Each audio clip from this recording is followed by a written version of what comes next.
جدیدترین و سبکترین ویندوز برای سیستم های ضعیف چیه؟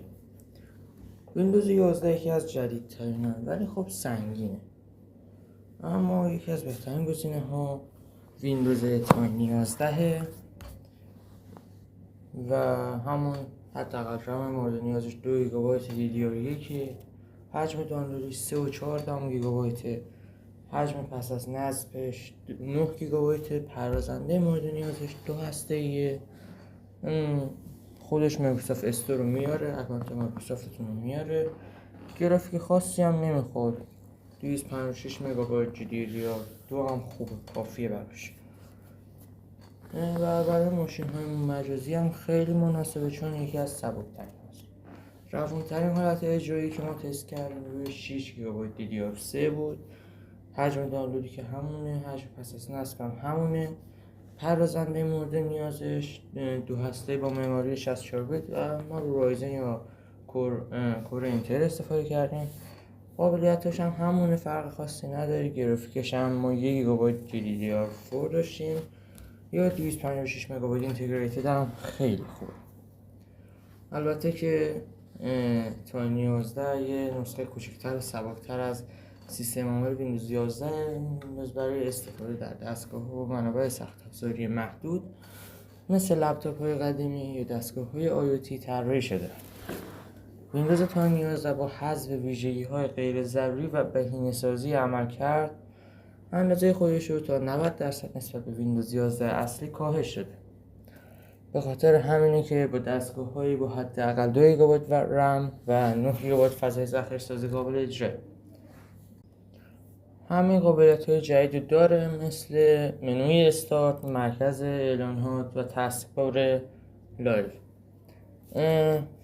این فاقد مرورگره و از قبل باید خودتون داشته باشید و خوشبختانه مایکروسافت استور رو میاره با اکانت خودتون.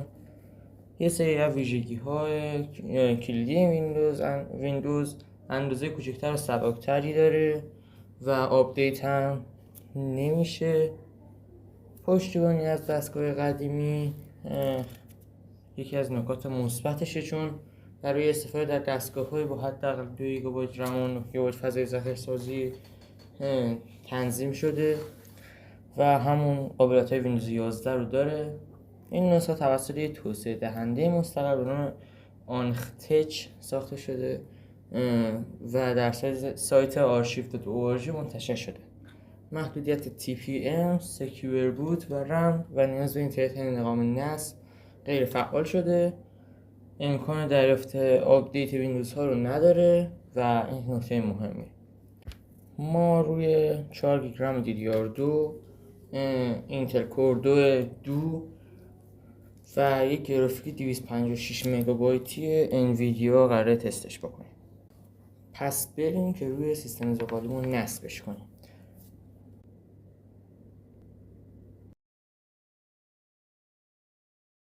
خب اول از همه این دوتا فایل رو میخوام که حالا اون وسطی مهم نیست. این برنامه‌ای که بوتیبل میکنه و اینا اصل فایله. میایم داخل این وبسایت و این گزینه رو میزنیم. حتما گزینه 22H Beta 2 رو بزنیم چون که این برای همه دستگاه میاره. تاین 11 داخل گوگل سرچ بکنیم میاره. داخل صاف 98 هم این برنامه رو باید نصب بکنیم که این نسخشه. میتونید بدون نسخه پورتبلش هم بریزید. برای این هم سرچ میکنیم روفس صاف 98 و اولین لینک. حالا که نصبش کردیم اینو میبندیم و برنامه روفس رو باز میکنیم.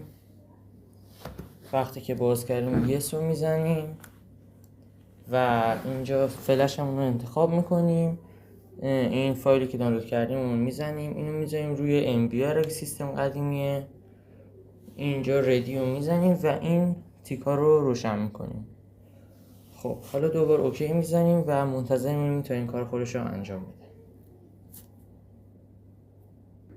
بعد از اینکه اون کارش تمام شد فلش رو میکشیم و به سیستمی که میخوایمش نصب کنیم میزنیم. F12 رو در منوی استارتاپ میزنیم. حالا من رمز واسه HDD گذاشتم برای همین اینجوریه. رمز رو وارد میکنیم و اینجا USB رو میزنیم اینتر F1. حالا برای من HDD اینجوریه، یه کلید میزنیم تا از روی USB بوت بشه.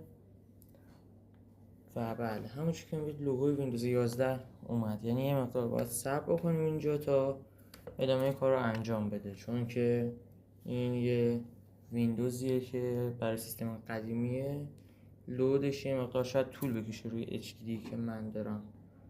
خب حالا من سرعت رو چند برابر میکنم. اینجا ستابیز استارتینگ میاد. خب به این بخش میرسیم. اینجا نکس میزنیم، اکسپت میزنیم. من حالا اینا رو تا درست بکنم یه مقدار طول کشید. حالا تا درست بشه نکس میزنیم روی فایلی که میخوایم، یعنی روی اون دیسکی که داریم نکس میزنیم. اینجا باید 5 تا تیک بگیریم. این ویندوز آپدیت نمیشه ولی اینجا اینستال آپدیت هم گذاشته. بعد ری استارت میکنیم، دوباره پسورد رو میزنیم، بوت میکنه. این سری دیگه واقعا وارد خود سیستممون میشه. اینجا یه مقدار خیلی طولانیه، شاید حدود 40-50 دقیقه طول بکشه تا آماده بکنه سیستم رو برای این کار. و اصلا مشکلی نداره چون عادی روی سیستم قدیمی و HDD. اگر رو SSD باشه 10 دقیقه طول میکشه. حالا این نوشته getting ready، منتظر میمونیم. و اصلا روی HDD زیاد ویندوز اینا خوب در نمیاد چون خیلی لودش طول میکشه. مثلا از یه دقیقه روی HDD و توی SSD همون سیستم شاید 10 ثانیه طول بکشه. حالا یه بار دیگه ری استارت میشه، دوباره رمز رو میزنیم اینتر میزنیم. این سری دیگه فکر کنم بره خود چیز دیگه، اون پیام های پایینیش نمیاد اگه دقت بکنید. اینجا یه 5 دقیقه باید دوباره صبر بکنید داخل سیستم عامل تا اینم تنظیم بشه. یعنی درایور اینا رو اگه پیدا بکنیم میریزه، اگه نداشته باشیم خودمون باید بریزیم. خب این هم یکی از لگی ترین صحنه هایی که میتونید ببینید، یعنی لود اینجا که خیلی ضعیف بود چون درایور رو نتونست پیدا بکنه و خودمون باید درایور رو به صورت جدا بریزیم. اینجا یس رو میزنیم. حالا شما باید تنظیم میکنید رو ایران ولی خب من نذاشتم، یه مقدار باید صبر بکنیم. اینجا فعلا یس رو بزنید و بعدش اگه خواستید اد لایوت بزنید و فارسی رو اضافه بکنید. اینجا وای فای میخواد که به نظر من نصب نکنید، I don't have اینترنت بزنید. اینجا continue with limited setup بزنید چون اگه وصل بکنید نیاز به آپدیت داره. اینجا اسمی که میخواد رو بزنید. حالا من میذارم سیستم زغالی چون که مهمه. پسورد هم اگه میخواید بذارید، نمیخواید اینتر بزنید. اینجا همشون نکس بزنید و بله. اینجا یکی از بزرگترین مشکلات ویندوز 11 که همه در موردش حرف میزنن، چون این حتی روی ویندوز 11 عادی هم انقدر طول میکشه که همه ول میکنن و میرن یه چایی، قهوه، چیزی میخورن تا این لود بشه. حالا من سرعت ویدیو رو خیلی خیلی خیلی بیشتر میکنم تا این سریع‌تر.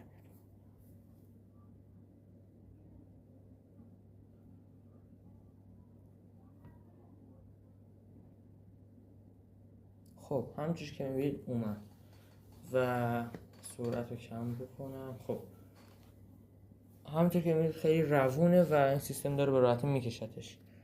الان گیر کرده، متاسفانه باگ خورده روی این صفحه، یه مقدار باید صبر کنیم تا ویندوزش دوباره لود بشه. حالا که صبر میکنیم لوگوی برنامه ها درست شده، دقت کنید لوگوی برنامه پینت مثلا. و همونطور که میبینید نسبت شارژ باتری و اون زیر گذاشته. فعلا که حالا گیر کرده یه مقدار باید صبر کنیم. همونطور که میبینید مایکروسافت استور هم موجوده، یعنی میتونید استفاده بکنید ازش و کاملا کار بکنه.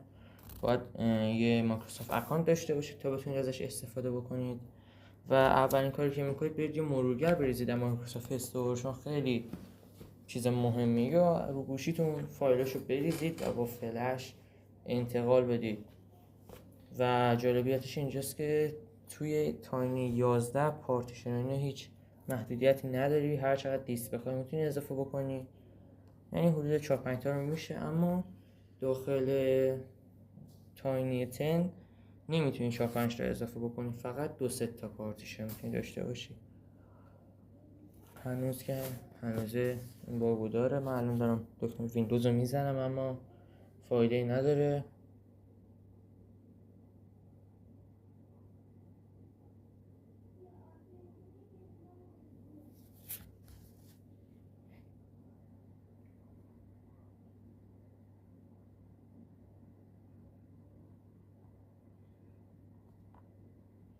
خب حالا درست شد.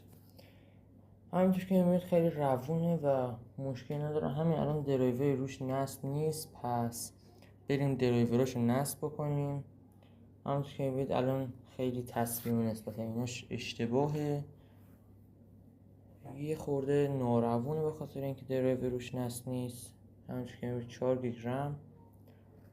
حالا من فلشم رو وصل میکنم و فایل رو از روش، وقتی که فلش رو وصل کردم اینو میاره و من کارش ندارم. میرم اینجا فایل اکسپلورر رو باز میکنم، میرم داخل مموریم و فایل درایور رو برمیدارم میذارم اینجا. خیلی مهمه که بتونید کارت گرافیکتون رو پیدا بکنید، چون سیستم قدیمی خیلی سخت پیدا کردنش. این فایل حدود 150 مگابایته که این سرعتش بد نیست در انتقال. نه این دیگه به کارمون نمیدونه، بذاریم سبتر بزنم. خب این بود، نه این نبود. وقتی که اینو باز میکنیم ما ستاپ رو مثل همیشه عادی انجام میدیم.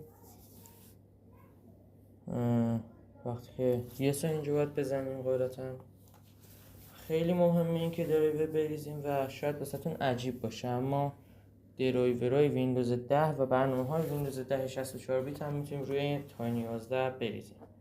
داره اینجا میریزه، یه مقدار طولانیه و چند بار بین این پروسه نصب کردن این صفحه سیاه میشه و اصلا نترسید، دکمه پاور رو نگه ندارید که خاموش بشه، چون این عادیه و باید 3-4 بار این اتفاق بیفته تا تنظیماتش کاملا درست بشه. و همینطور که میبینید الان نسبت تصویر درست شد، پیکسل ها درست شدن و خیلی روونتر شده نسبتا. کروزر موسک ببینید خیلی روونتر الان میچرخه. حالا شما این خیلی طول میشه تا بخواد بریزه. من دوباره سرعت رو زیاد بکنم. خب این هم آخرای نصبشه و تموم شد. داخل ستینگ اگه بیاین حالا اونو ولش کنین، کل برنامه هایی که داره همیناه. شاید بگید چقدر کم، و به خاطر همینی که ویندوز سبکیه شما هرچی بخواد خودتون اضافه میکنید. توی ستینگ بخش about یه مقدار پایین تره. وقتی که آمدیم داخل این بخش میتونید ببینید که این کوردو 5070 هستش و 2 گیگاهرتز، 4 گیگ رم DDR2 و ویندوزی که روش نصب ویندوز 11 پرو 22H2 و تاینی 11، یعنی خیلی روون و اینا. برای اینکه بتونید کامل استفاده بکنید باید یه دونه اکتیویتر ویندوز روش نصب بکنید که توی این ویدیو من نمیذارمش، یه ویدیو جدا حالا میسازیم واسش. اگه این ویدیو 10 تا لایک بگیره و 2 تا ساب هم ازش بگیریم، ویدیوی اون رو به صورت جداگونه میسازم و یه سری نکاتی در مورد سیستم تاینی 11 بهتون دوباره میگم.